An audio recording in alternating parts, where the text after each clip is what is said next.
Well, hello. This is Laura Chestikoff from Firebird Summit, and welcome to this week's episode of Grow or Die. I am here with my partner. Hey. What's going on, everybody? This is Lawrence Henderson again with Boss.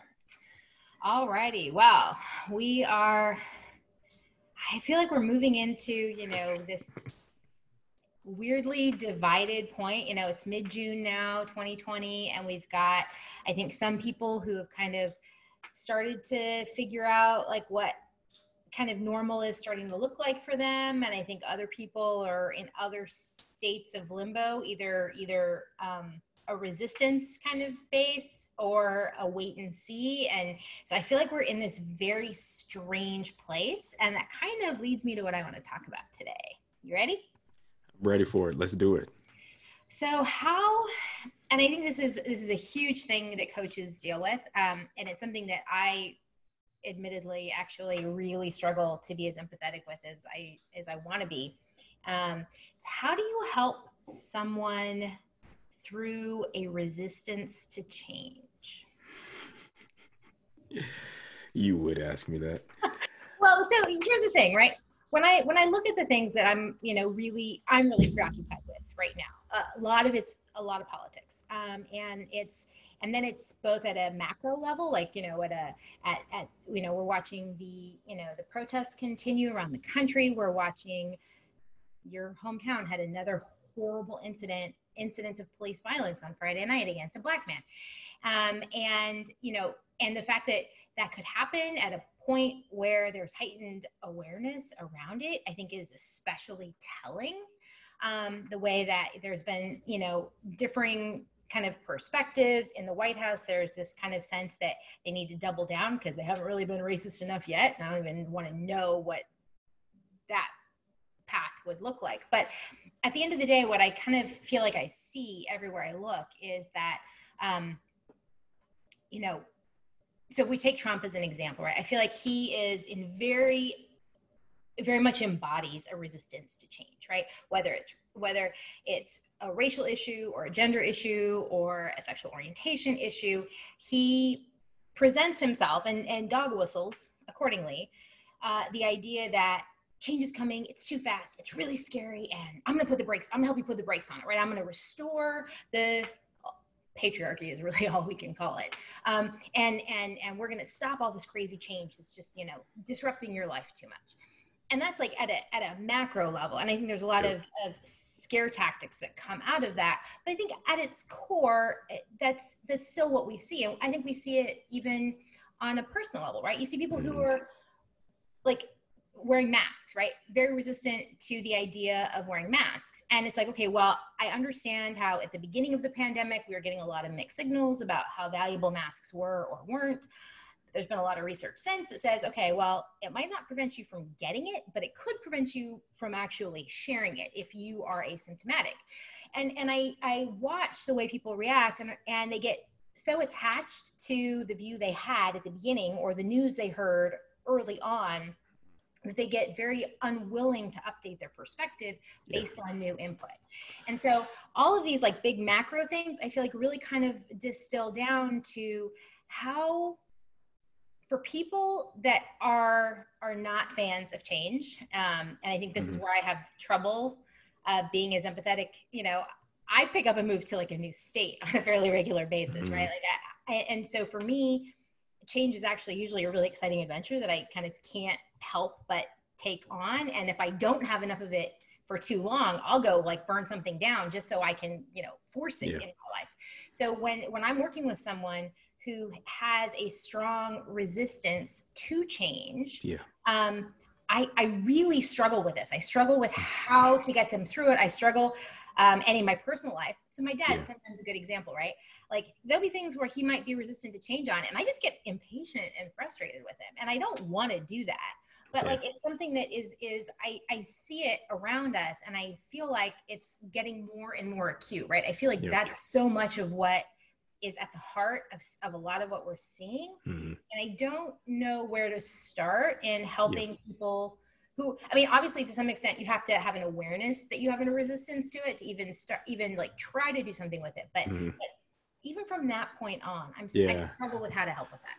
So I see it kind of, and I love that the empathy side of it comes up for you, because that's in this season of life, that's where all of it starts for me. And how do you hold that space for somebody? And it really is around curiosity of, are you seeing this situation as an opportunity or an obstacle? And the associated emotions and feelings around that. And if you talk about policing, right? If you've been doing something so long, right? It's the whole cliche, if it's not broke, don't fix it. If we've been doing it this way for X amount of years. And again, it's all around, are you seeing it as an opportunity or an obstacle? And in most cases, you're seeing the resistance because people feel like a way of life or a way of being is being challenged. And all we're saying, the people that are on the receiving end of the brutality are saying, can you hold the space to even say, yes, that I have a real lived experience here? Let's start the conversation. And I think when we're asking people to be empathetic, it's almost like I'm asking you to be empathetic, but then I also need to model for you what empathy looks like. And so for me to have to be the deliverer of the message and the bearer of everybody's emotions during this process, it's unfair. And so we end up in a conversation where you have people who are can'ts or won'ts. And what we're running up against, we're identifying a lot of won'ts. A lot of people who said, I'm drawing a line in the sand. You're not going to do anything whatsoever to change my mind about my position. And for us as coaches, when a client takes that hard of a line and say, I'm here, session stops. There's no conversation to be had. And if you talk about anything remotely towards progress and anything towards reform, everybody in the room has to be willing to concede in some concessions. Because if I have a conversation with you and the term and the phrase of Black Lives Matters triggers you to want to have a response of all lives matter, we got to start there. We got to start where you believe my statement and my position. There needs to be a tit for tat, and there needs to be some type of one-upping exchange that we need when change is the obstacle, right? Change is the thing, it's the destination that we want to get to. But what is that change that we both see, right? Everybody has a picture of it, but we're differing on the route to get there. You know, we need it, but what road are we going to take? And I liken it to, road trips with my wife. She would say, I'm a very poor traveler to new places because I'm a planner. I need to get exit strategies. I need routes. I need maps. I need maps for the maps. I need outs, right?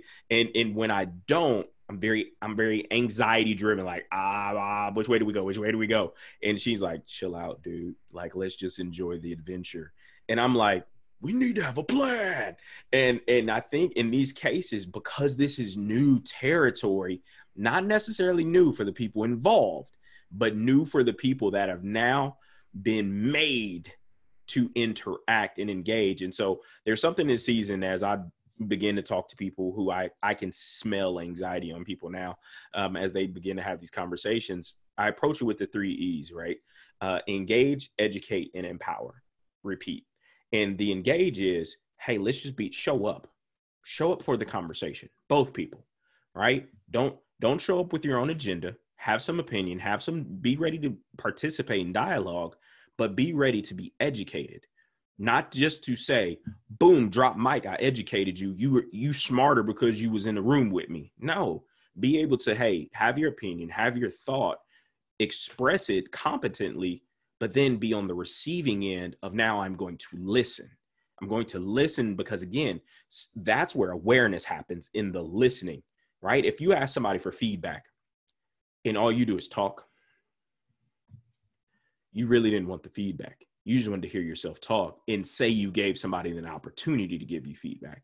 But you engage, you educate, but then the empowerment part happens when we say, okay, what are we going to do next, right? And then everybody takes ownership and accountability of how they're going to move forward with this newfound knowledge, this newfound awareness.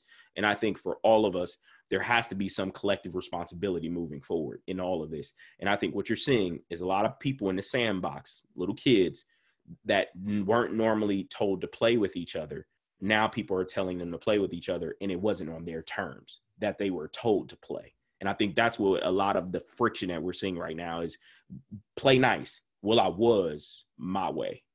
And that's being challenged and threatened. So I think you said a couple of interesting things there that I want to circle back to. So the first one is, and I think I agree with your examples, but I think the thing that strikes me is we're really far down this path, right? Forget the specifics of Black Lives Matter in particular. You know, we have a set of racial tensions. We have a recognition of institutionalized racism. I have a loud puppy who's now wants to play because he just woke up from a nap. You know, but we also had, I was in DC for the Women's March after Trump's, inauguration, and there were a lot of people there. And I think what I see is this is kind of just an escalation, right? It's part of a much broader systemic set of issues. I as much as I might, rail against Trump, the reality is I'm always very clear that he was a symptom. He didn't create the situation that ultimately put him in office. He merely gave voice to something that was already there. And we see it again around the globe. We see it, Hungary is basically turned into an authoritarian regime as well. The Philippines are now on a rapid decline. I mean, we see it all over the world. Brazil is a mess where it didn't used to be a fairly strong democracy. I think the thing that I see in that though is, again, all of these like strong men who emerge, right? They are hearkening back to this good old day mentality. And this romanticized notion that once upon a time things were so much better, so we need to go back to that. We need to stop all this crazy change and all of this adapting and updating, and we need to stop that. And to your point about clients, totally get it. If a client says, "Hey, nope, this is where I'm at, and tough shit, I'm staying here," then okay, well, guess what? Then we probably don't have anything we can do. But I think that when we look at this broader question of like how are we dealing with, your crazy uncle who did vote for Trump, or who thinks that, that it would be okay to send the military out into the streets to quash protesters. And the truth is, back in 1968, as Democrat, like there were plenty of people who were willing to do it then. Kent State happened because we did it then. Like, it's not like we have a tradition of a part of this kind of law and order without the just the racist connotations, right? But the idea that there's a black and white way that things should function, and they like that word "should" an awful lot. And anything that challenges the "should" gets smacked down pretty hard. And I think that's been the cause, not the effect, of where we've landed in so many ways.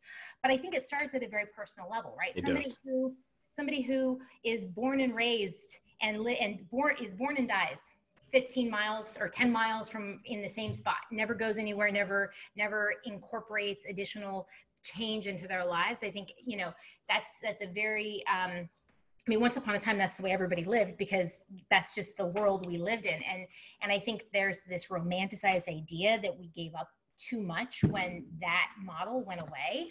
And I think some of that, I think there's an idea that that's a security blanket, or that there were aspects of that kind of lifestyle that created a security blanket that people feel they want back, or that is missing in our modern life. And that, that if we could just go back to it, if we could just stop all this change, and so I think, again, if we set aside like the current political context and we come back to an individual person dealing with their choice, right? Dealing with the stuff that comes up in their lives. And if we assume maybe it's not a client, right? Maybe it's a sibling, maybe it's a parent, maybe it's, a grandparent, whatever. I think we see this a lot with, especially with gay kids who are scared to come out to like their grandparents. It's a big thing, right? One of the things that's interesting to me now is Gen Z especially tends to be a little bit less fearful of coming out to their parents, but they're also very afraid of coming out to their grandparents, right? Yeah. Whereas when we were younger, our peers who were gay were still afraid of coming out to their parents. For sure. And so there's been kind of a little bit of a generational separation there, which is interesting to see, but there's still that idea that we're changing too much too fast. And so if we come back to this, like as a set of personal decisions or personal practices that we can put into place that are, how do we, yes, shit changes all the time. And some of it can be legitimately Yeah. scary. And we don't know necessarily what the end game is going to look like. Mm-hmm. But how do I, as an individual, help the people in my life Yeah. work through the anxiety and the resistance that they have Yeah. when it comes to stuff that's changing that they didn't necessarily want or request, that's out of their control. Yeah. But, you know, their only choice not to live with it is to go get an automatic weapon and start mowing people down. Like I think to some extent that's part of the problem, right? There aren't good actual choices to stop change. Like change is inevitable. And I think this is where I struggle with empathy, because I look at it, and as a total pragmatist, I'm like, what's going to happen? Like, Exactly. why are you fighting this tide? Like, that seems Well, like I think the optics of it, right, in how just sensory overload this generation that's come up has been, but they're also the reason why there's still some anxiety of, you know, say a child that wants to come out to their grandparents is the very simplicity of values and who in our sphere of influence were the standard bearers of that. And I think as if we really begin to break down what our true values are and how do we live and how do we engage and how do we build community and connection through that, is it the Brene Brown way of connection of helping somebody feel seen, heard, and valued? And I think what's happened is we've done that ish, but there's with contingencies of you still can only be this when you're with me, or the parents that are shielding grandparents from children and saying, hey, you know how grandma Laura is, you can't certain things, don't, make sure you dye your hair back when we're going over there, right? Take those earrings out, especially the one in your tongue, right? And I think what's happening now is we need to get really clear and get really assertive in the way that we communicate and what's true for us. And it's like a muscle, right? If you don't run for quite some time, you can't walk outside your door and say, I'm going to go run a marathon. You can, but make sure a paramedic is close. Ambulance is closed. IVs are closed for hydration and other things, because it's going to be ugly. But we need to work the muscle of connection, of engagement, of conversation. And one thing that I'm finding, I had two amazing conversations yesterday. One with a white woman, kind of middle age, and then another with a white male, middle age. And they said, hey, we want to begin to have these conversations because we're being engaged by our families, by our friends, our nieces, our nephews, our brothers, sisters, and we just want to partner in having dialogue. And that was it. That was the only expectation. Like, I know there are some things that I have operated in because of privilege. We had our conversation about privilege, and some things I blatantly closed my eyes to. Now that I'm aware that I didn't engage because it didn't affect me. So I was like, I don't need to go there. But now that the world, this idea that we are a global community is really coming on people, to where now, before we could just be United States, we could put up a wall verbally, it was like directly, indirectly, but because access to the world wasn't as prevalent as it is today. And I think now, as a global community, nothing's off the table now, where you have Belgium and France and all these other countries, they're now a part of this global movement where, and I believe, again, the ones who want to go back, I think that's really what they want to go back to, the optics of let's do it under the cover in the guise of in which we were raised in. We don't want to be on the front page news of the internet. Like, I don't want Google this to be the main page. But I think, or I don't want to be trending on Twitter. Like, but that's the reality of today. And I think they're fighting against this next normal.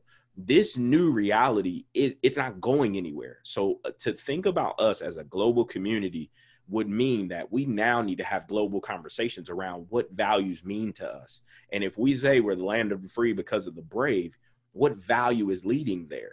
Is it really we have respect for our men and women in uniform? And are we taking on as a nation those values of loyalty, duty, respect, selfless service, honor, integrity, and personal courage? Like, if that's what we're going to do from the Army side of the house, then what does that look like? Is it the old school duty, honor, country, right? And I think that's where a lot of those old guys, that's all that's in their head.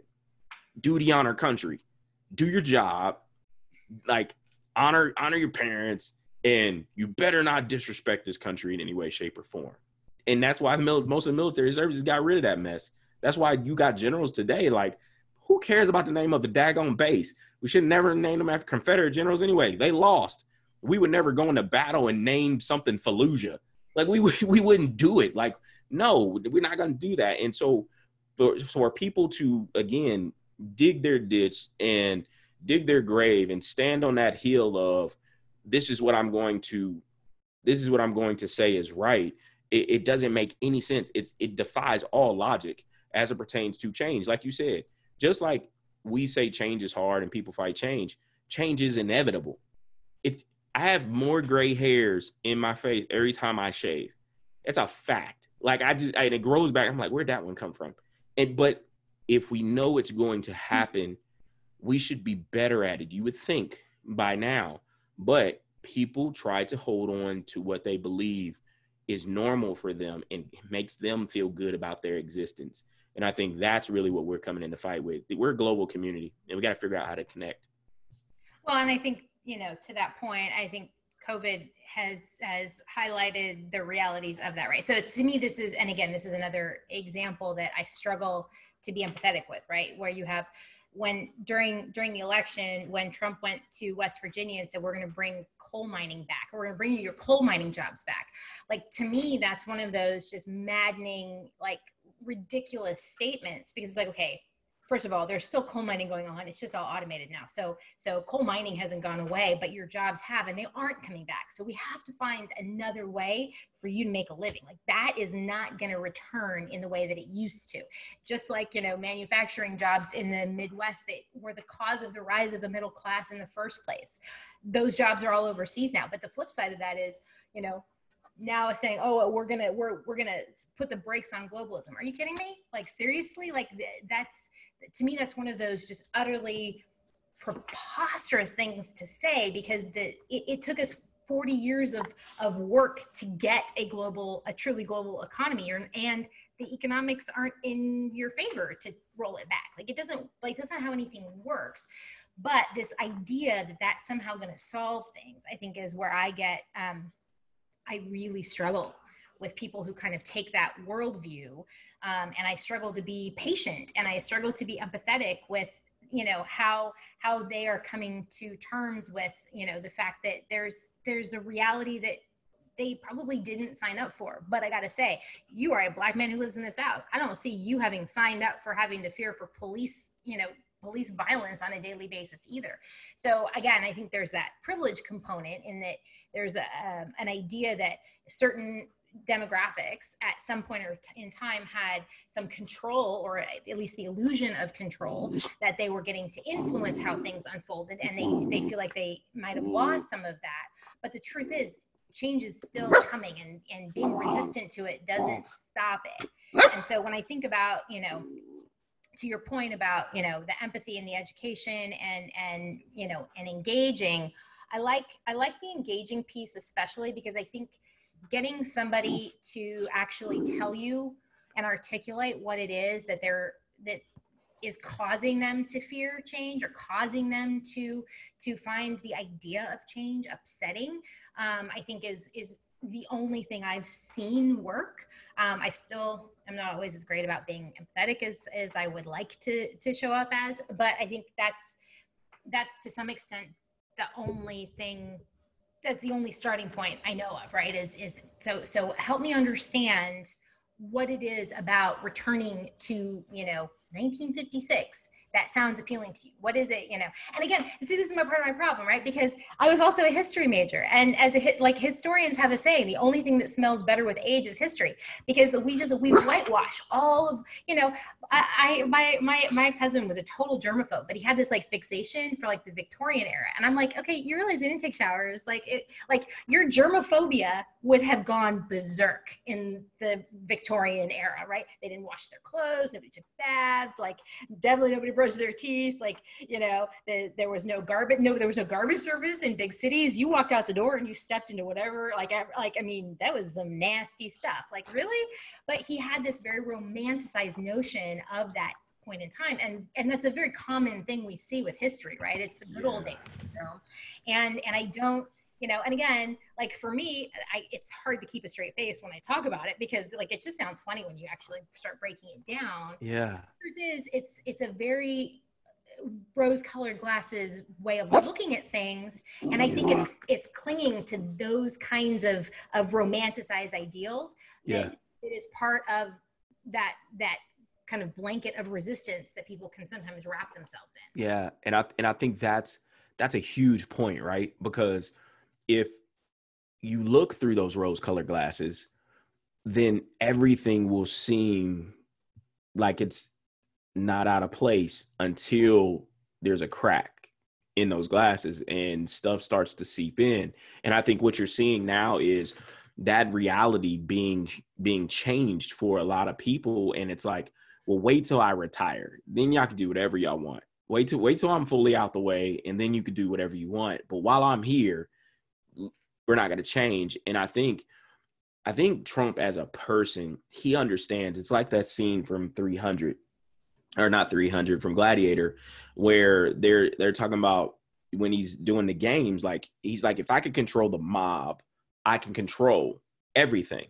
And I think Trump, that silent majority mob, he understands them because he is them. And as long as he can appeal to everybody, and he's saying, I'm not going to change the color of your glasses because I know I've been there. I hate when somebody messes with my glasses. I hate when they mess with my reality. And I hate when people try to make their lives better. So what I'm going to do is I'm going to sign you all up for another 4 years of you maintaining your existence and not having to deal with any of this changing stuff. And I think what's happening, and that's why you can have the two factions of the Republicans and Democrats, is because everybody's like, again, are you really for the people? Are you really for us living this life together?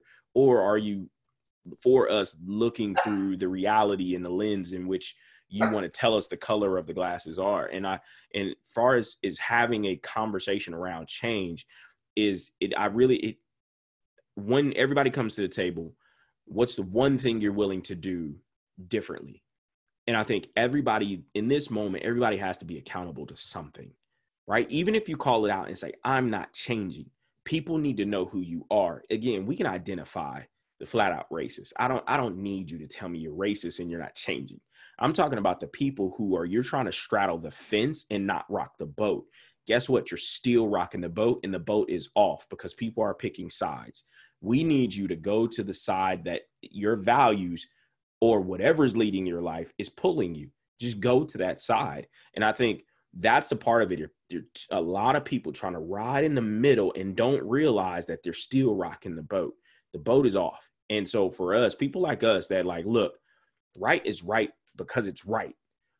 And being a human being, there's no wrong time to be human and to treat people like humans. Like there's never a bad time to do that.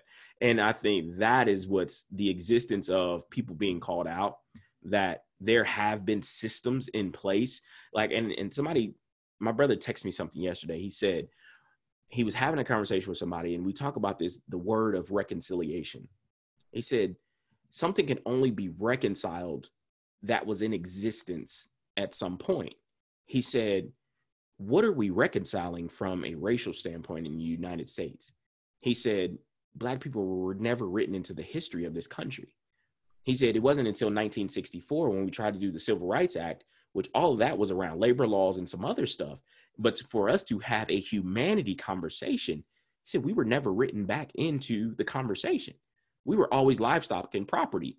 And so it was, but the mindset of, and what, like you said, to the point of which we're having this conversation is, if you don't value me as a human being, how can you value anything that comes out of my mouth as a part of the conversation? And I think that for a lot of us in the community, it's like, man, I've got all this education. I've worked so hard to feel like I have something to say, but man, am I really fighting against that? And again, And that's heavy to think about personally, but I think having advocates and allies as we have these conversations, like, and I know you're a huge advocate of people being treated fairly, flat out, and non-negotiable for you. And so how do we multiply you and move people towards the direction of change towards you and help them understand we don't want you there today. We just want you to actually start taking steps in progress modes, not in total perfection modes. And I think that's the part. We just need people to begin to take steps in the right direction. So you actually raised something there that so two things come to mind with that, right? So, you know, I agree with everything you've said, but I still see a lot of cases where, so if somebody's personal, you know, values include things like tradition, then like, I feel like that's a really clear case for them to use their values to dig in, right? And so like, So can I say something on that real quick? Oh, please. Because so to your point, weaponizing values and using them as a reason to stay put, and the concept of the value in your head versus the value that you act out. And I think the violation happens when you make them describe how they live. And that's where you see, like, okay, you treated Alora that way. And the awareness of, but did you recognize how you treated Lawrence? Like, they both asked you for the same thing, but your interactions with Alora, how you were kind, you were sweet, you use terms of endearment. But with Lawrence, it was very matter of fact. It was very pointed. It was very rigid. It was very, why was the response that way? And how is that the same value of service? Right. And I think that's the part for me where I have fun calling people out on which value is that. And again, it's the difference between the one that's in your head that you believe you're doing because you're looking through rose-colored glasses, like, all right, check that box, I'm done, versus did I do it to the level in which I say I live my life through my values? And I think that's the part of it as an organizational culture guy, and organizational leadership guy, that I've been calling folks out left and right. The idea that you're trying to use your values. Now you're in a case where a person was trying to reprimand somebody or use the values as an argument of why they made a decision the way they made a decision. And it was like, oh, like, how'd you process that? Now I'm super curious because I'm like, man, you are masterful and you're dangerous. Like, you are dangerous if you could figure out the word of respect and you can mutilate it to change to where it serves you to be wrong, like, okay, so to now, be conniving. You're raising a whole other. Yeah, there's a whole nother 50 well, no, minutes. because you just actually moved right into the other part that I was thinking of, but you just said it up perfectly. So thank you. Which is, you know, you are a preacher's kid and I'm an atheist. And one of the reasons that I have kind of dug into my atheism is watching Christianity be weaponized in ways that are so horrifying to me that I struggle to get to the core messages, which in so many ways I actually agree with, because of the way that it plays out in the way it has played out in my lifetime domestically. And so as a preacher's kid, I am dying to hear, and as a person of faith, I would love to hear your perspective on this, because this one is a really huge struggle for me. Yeah. So I like it to the, I always say to people, again, like values, which Jesus are you preaching? The one in your head that helps you get away with stuff because you say he's the savior, or the one in the Bible that actually shows you how to actually operate and walk in love? And the story that I love from the Bible, like, immensely, where I say it's the story of today, is when he was the woman at the well, the Samaritan woman at the well, and he engaged her in the middle of the day. In anybody in Hebrew Jewish culture, if you weren't of heritage, you had certain times of the day that you go visit the well. Well, Jesus went to the well and he started speaking to this woman. and said, hey, give me water to drink. And she's like, she led with her race. She led with the disconnect that he shouldn't be talking to her. And he like kept talking to her like, whatever. I have what you need to live a fruitful life moving forward. And he just kept talking to her, and he seen her, he heard her, he valued her. And the disconnect is that Christianity as a religious cult has been weaponized, that they preach condemnation, but they don't preach salvation in the realm of love. And true love is the reason why he had to die, is because so we could all have the opportunity to know him as the Savior. And regardless of lifestyle, he knew future, past, present, doesn't matter. My blood, perfect lamb, done. Love on each other. And me, up to this point in my life, as a 40-year-old Black man, preacher kid, Pentecostal assemblies of the world, it was hellfire and damnation all of my youth. And that's why a lot of my peers have walked away from the faith, is because I'm not going to come and sit in church for 40 minutes and you preach for 35 minutes, hellfire, damnation. In the last 5 minutes, you preach salvation. By that point, I don't believe it's true. And in a lot of cases, that's what's happened in the United States is we condemned people into, somebody called it's servant followership instead of servant leadership.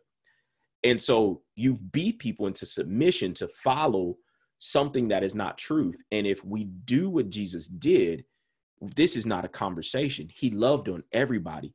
You can't tell me only Jewish people followed him around. His message was to Gentile, to Greek, to Jew, to everybody. And the message was love your neighbor as yourself. And that was the message, that period. The Great Commission is be the salt and light in the earth. And so we understand light attracts light, energy attracts energy. And so when we operate from that premise and do what Jesus did, that now takes judgment off the table, because he already did that. He already took care of that. So I get to see Alora. I get to make room in my heart to hear Alora. I get to make room in my life to value all of Alora, regardless of what's going on in your life. And for me, the most freeing thing that ever happened was the moment where you get still and you meditate and just to hear love. I am love. And in every conversation, you and evangelicals, that's why I want to get in a room with one of them. And I want to have this conversation, because the world needs the Jesus love, the one that says, I love you equally. There's no respecter of persons. There's no sin greater than the other. So stop it. Stop it. All of it was covered. There's no rating system on sin. There's no rating system on what blood covers more than something else. And I think when we talk about change, it's the evolution and self-actualization of an understanding that the way that we live a fulfilled life is how often we create opportunities to build authentic, strong connections, which is one of the reasons why I love how, like, the craziness of how we circled back and we began having these podcasts. It was just like, it was so authentic, and it was from such a loving place that we're going to have some banter. And guess what? I don't even expect us to be on the same page most of the time, but guess what? It's going to be fun. It's going to be awesome. But we respect each other. And that respect is from a very caring, authentic, and loving place, because I don't ever in an engagement want you to feel like I ever didn't see you, hear you, or value anything that was coming out of your face. And that's how we change the world, is that we approach every single conversation this way. So it still leaves me with, so I mean, the thing is like, I have plenty of friends who are, who to some degree or another do identify as Christians. They do practice, and who take that perspective. I think my challenge is I still struggle with how toxic huge, vocal, politically powerful groups have made it, and yeah, for me, I have a huge reconciliation problem there, and I really struggle to, and I always appreciate my friends who, can be maybe more live and let live about, about that, and acknowledge other people's experience. But it's such a hard one, and I think, it comes back to sort of what I was saying about that, that hearkening for days past. It's like this idea, and again, I think, as a history buff, again, my frustration with people rebranding history into something that's convenient for their current worldview is a huge frustration for me. But I think that's kind of what I see a lot. And when I deal with people, grandparents, great example, right? My grandmother in particular, she and I have hit a point where we know which topics just are not on the table, and religion is the real one. I mean, this is it, and it's not something that I think either one of us have any hope of ever actually kind of coming to consensus about. But we've had all right, everybody does her own thing, kind of, this level of peace with it. But it's still a very, but there are underlying reasons that we aren't in agreement about a lot of things on this front. And I don't necessarily know how to separate out what that weaponization of religion has become from where it started. And I hear your point, totally get it. But again, right, evangelicals put Trump, I mean, that's his core base right there. 100%. And I think where a lot of it comes from is it was a lifestyle, right? It was a lifestyle that if we could get everybody sheeply to head in one direction and put it under the banner of the cross, then somehow on the scale of deity, we were closer to heaven. And I literally, Halloween was absolutely hilarious. We were told not to celebrate it, but we would watch movies like The Rapture. Like, you gonna scare me into heaven. Like, and I laugh at it today because it was consistent across childhood and across, regardless, we go to a fringe church, we go to anybody's church, it was kind of, they read from the same script. And it was like, if I could keep you bound to that, again, I go back to servant followership versus servant leadership, which says I need to model what I want to see multiplied around me and become a multiplier of the right thing versus have sheep. And I think that's why so many people have left the church and left ministry, is because they looked at the man and woman of God, that pastor, as infallible. And when something happens or something comes out, if you don't treat them with the love and treat them in accordance with salvation and the blood of Jesus Christ, then it can ruin you because you now put that person on a pedestal. And I think the reason why those organizations got so powerful is because the following was powerful. If you, there's a book, Divided by Faith, that talks about the evangelical movement. And again, I'm PK's kid. I didn't even know evangelical was a designation of Christianity, but it accounts for almost 33% of United States of America, where 90% of it is white. And so I didn't even know that. Like, I'm like, oh, and Lecrae, a rapper, and even Martin Luther King said the most segregated time in America is at 11 o'clock on a Sunday. And and that weaponizing of, hey, y'all got y'all's churches, stay in your place. We got our churches, we gonna stay in our place. But understanding there was a base of power that was being generated and cultivated and groomed to where it built these empires on the back of the cross. And again, you talk about the Templars, you talk about the Crusades, you talk about all of that stuff that was built under the banner of, this is what Christ can. No, you weaponized it. You totally corrupted what it was all about and what it stood for. And I think that was the part of it that, again, people are going to have to atone for that. Like, there's going to be an atonement that happens. And those people, again, I believe we're going to be dealt with accordingly. But for us, I'm not going to judge you. I'm gonna just continue to pray for you. But if you come my way, I'm telling you, I'm a work in progress. I will throat chop you.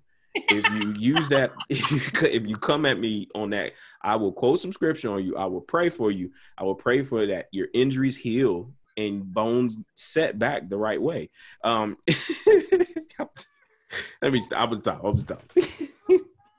No, but as a Christian, you get to say that. If an atheist said that, I would be in so much trouble. No, you wouldn't. No, I got your back. You say it. Just say it. I'm like, yo, and I'll follow through with the left jab, and I come over top with the atomic elbow. Like, and then we'll pray together. Oh, wow. Okay. So we started off with, resistance to change, and now we've ended up with, body slamming evangelicals, which, to be fair, it's never really a big stretch from my perspective, but probably not where you thought we were going to end up in this conversation. I love it. I love where we ended up. Me too. So, well, it's okay. So I think if we're going to try to tie bow on this, right? Yeah. And I don't think it matters whether it's religion or whether it's, politics or whether it's, just being willing to, move out of the neighborhood you've lived in for 15 years, right? I think when it comes to change and it comes to helping people get over their fear of change, I think some of the things we've discussed before, obviously today, talking about, getting them to articulate what it is that they are afraid is going to happen. But I think, one of the things we've discussed before that I think is always super, super useful, and we had this in our coaching training too, was, name your absolute worst case scenario, like the absolute worst. And I think that's maybe another reason that I struggle to be as empathetic with people who resist change as much as possible, because I am very, very, very aware of the reality that once you actually articulate the worst thing that can happen, you realize usually almost always two things. One, it's not actually as bad as I'm thinking it was. Like, it was like a boogeyman in my head, but once I actually put it into words, it's not actually that terrifying. And two, even if it happens, I'll still get through it. And I think that's probably applicable here too. I think the real challenge is that, it's easy, I think, to get distracted, right? To your point about evangelicals, I think it's just like Trump and his supporters. I think we hide in crowds, right? I think that's the echo chamber problem that we know we have. I think we surround ourselves with people who are willing to have the same set of resistance to us, and then we travel in packs and we act like pack animals, and that's I think where we get legitimately dangerous behavior, and systemic and institutionalized in ways that are harder to combat over time, which comes back to sort of where I kind of started with this, which is, individual personal experiences. Like, how is somebody who, thinks that the idea of moving is a travesty because they're so resistant to change, like their whole worldview is so adverse to the idea of change that even moving from, one house to another is, anathema, and they wouldn't ever consider doing it if they weren't forced to. And so, like, to me, that's the seed that really sprouts into this much bigger tree with very complicated branches. Yeah, I love it. I love it. I love where we ended up today. No, I love it. We grow branches. We need to grow. You need to prune. You need to trim. You need just get them out, because if we don't grow, we stop evolving. So we need to grow or die, man. Grow or die. That's what it's all about. Absolutely. All righty, my friend. In that case, we will wrap for the week. Thank you, as always. Thank you. All right. Talk to you soon. Have a wonderful week. Talk to you soon. Bye-bye. Bye-bye.